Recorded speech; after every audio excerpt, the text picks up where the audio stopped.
வணக்கம் ஃப்ரெண்ட்ஸ். நாம் இந்த வீடியோவில் பொய்யூர் கத்திரி பற்றி பார்க்கலாம்.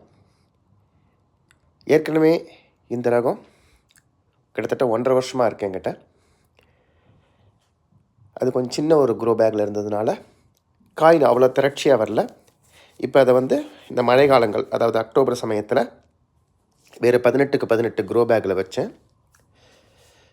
ரொம்ப அருமையான சைஸ், கலர் எல்லாமே. அதை விட இன்னும் முக்கியம் என்னென்னா, இந்த ரகத்தில் அவ்வளோ டேஸ்ட் இருக்குது. கத்திரிக்காய் பிடிக்காது அப்படின்னு நினைக்கிறவங்க கூட இதை ஒரு வாட்டி சாப்பிட்டாங்கன்னா கண்டிப்பாக சாப்பிடுவாங்க. ஏன்னா இது சமைச்சதுக்கப்புறம் பார்த்திங்கன்னா ஒரு ரொம்ப ஸ்வீட்டாக இருக்காது. அதாவது ஒரு ஸ்வீட் சொல்கிறத விட எப்படின்னா, அந்த கார்ப்புத்தன்மையே கிடையாது இந்த ரகத்தில்.